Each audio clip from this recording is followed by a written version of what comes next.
Hello there. It is a beautiful day out here in the garden, probably around 55 degrees, but it feels even warmer back here in the garden space because it's so protected and it's just lovely. I've been doing I've been doing some little chores, sweeping up some things, putting some more leaves and bedding into the worm composting bin, and just kind of being out here a little bit. It's the sixth week of the year. We're 6 weeks in, and we're just about 6-ish weeks, maybe more like 8 weeks to our last frost, and it's just a really kind of interesting time out here in the garden. There are a couple signs of spring.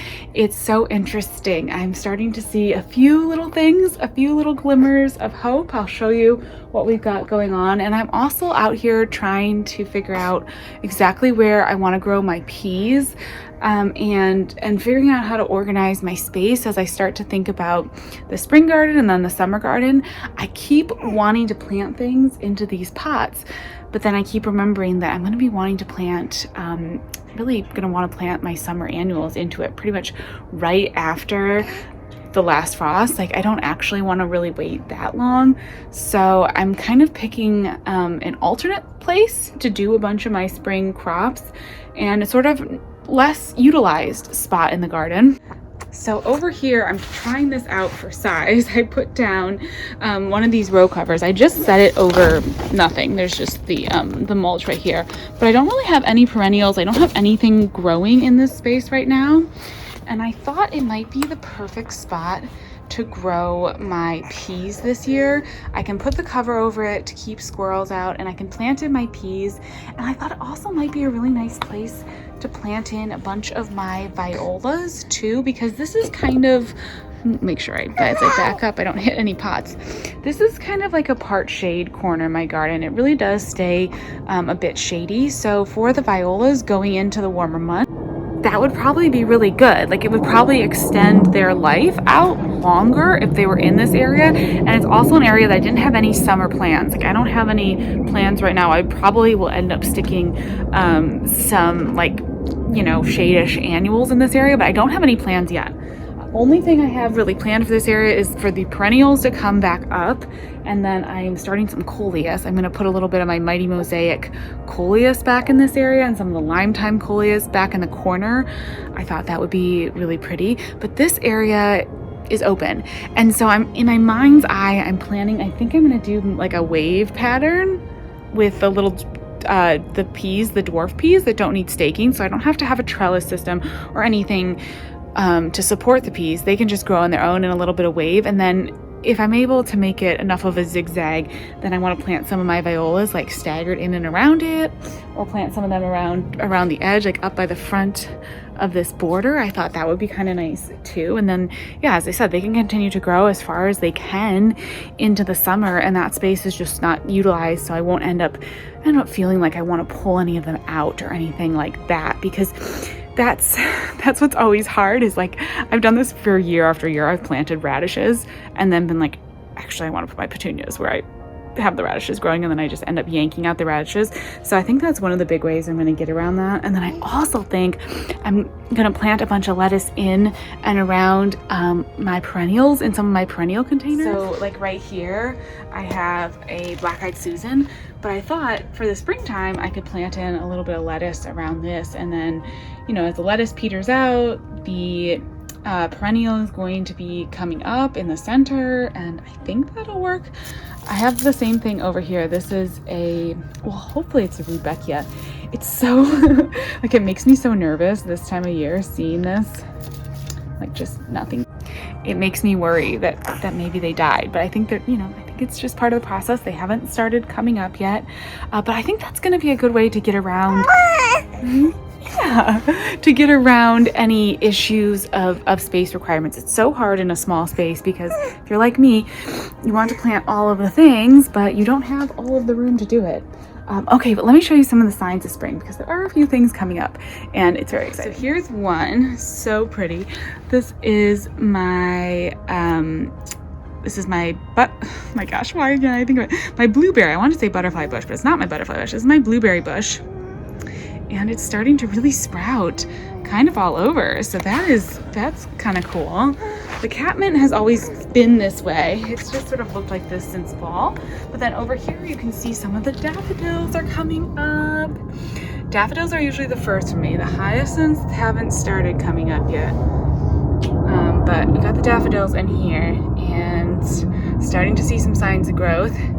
That will be so pretty. I'm really hoping that these container bulbs really do their thing this spring. It'd be really fun and really nice to have a big show. I would love that. I'm looking over here at my fig, and it's just ended up worrying me a little bit. Like, I don't know. I hope it still feels, still feels bendy. It doesn't feel dead. So that bud looks like it might have gotten damaged by the cold, but I still feel some bend in here. So hopefully that's okay.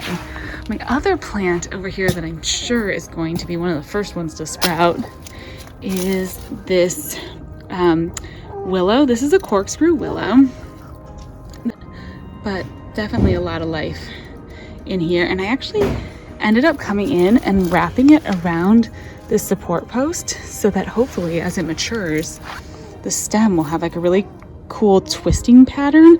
I think that'll be kind of fun. So I'm excited about that. But just waiting now for everything to start budding up. Of course, the violas have not skipped a beat and they look perfectly happy, as they always do. They look just great. Here's another little daffodil coming up. I think these are the daffodils. I have to go back and look at the reels I made about this because I'm not exactly sure. But it's just the most beautiful day out here.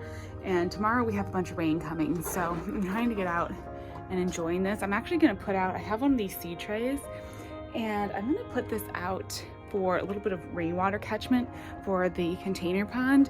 With fish, you have to be really careful. You can't just put tap water in their pond. And so I'm just gonna set it down there. I was thinking I'm just gonna utilize rainwater for it. I got those carnivorous plants that I put in the terrarium and I have to collect rainwater for them. And then it made me think, instead of putting in, like I do have a solution that you can put in your water. So whenever I fill up the container pond, I always put that solution in and it helps to get rid of all the chlorine and all the stuff that bugs the fish.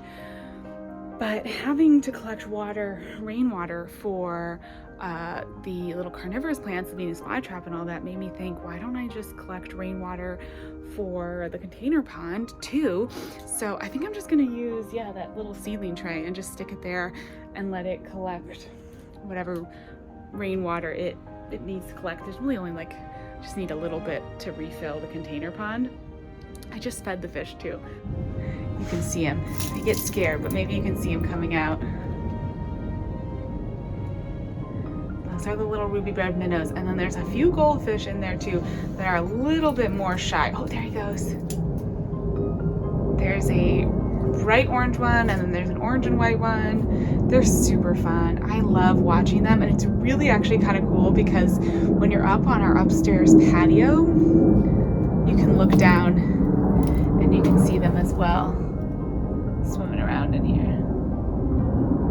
I think I'm gonna order some more hornwort for that garden. I cleaned out a bunch of it because it just got kind of, I don't know, it was kind of dying and looking just kind of gross at the end of the season. So I pulled a lot of it out, and most of it, I don't know if the fish have eaten it or it's just died and decomposed. I mean, maybe the fish have just eaten it, but a lot of the hornwort I'm noticing is gone. So I'm thinking I'm gonna order a bit more, and I just get mine off of Etsy, and I've always had really good luck with it. It's always done really well. So that's one of the things I am going to get for in the container pond, and hopefully the lily pad just grows next year. I don't know, I can see it down there just kind of hanging out and waiting. This is what this time of year is, right? It's just sitting and waiting and looking at things and wondering. The last plant I'll show you, this is kind of just a little vlog hanging out in the garden, but the last plant I'll show you is the butterfly bush. So the butterfly bush never really lost its leaves in the fall. It always kept a little bit of it. And with butterfly bushes, you want to cut them back once they start kind of growing their fresh new growth in the spring. And I'm starting to notice that this growth up here, it looks like it's actually starting to make the change from just being dormant to actually starting to grow again. So I think I'm going to come in, maybe I gotta go check the plant tag and see if I should wait a little bit longer. But pretty soon here, I'm gonna come in and just trim it back. But it was so interesting. Yeah, it just never really died back. You can see a little bit. But it's just growing in this 15-gallon grow bag. And it did so well last year. It was so beautiful. As far as like perennials that are worth getting and having, you know, even if you have a small garden, even if you have a container garden, one of these butterfly bushes is such a good option. And this is the Pugster Blue. So it's a kind of like dwarf variety too. But it is just looking so alive, which is kind of neat. I didn't anticipate it being sort of an evergreen in the garden. That has been a total surprise this year. So just really beautiful, really fun. And I think that's about all. Yeah, I just was sweeping up and just spending some time out in the sun. So I just wanted to give you a little update of the signs of spring. This is the time of looking and waiting. And I know some of you are buried under snow still. Some of you are warm weather growing. We're all in different places, but for me, I am in the stage of waiting and just trying to notice those little tiny things, the little signs of spring. They're such an encouragement. My blueberry bush is such an encouragement to watch, and the extended forecast looks pretty warm. We honestly don't look like we're really gonna have that much cold weather. All of our highs are in like the 50s Fahrenheit, maybe the high 40s Fahrenheit, really for the next month or so. So things may start really happening and changing here. If it stays warm like that, if we keep having this warm spring, then we will definitely start seeing some developments in the garden. And I'm gonna get out and plant those peas soon. That's gonna be coming any day now.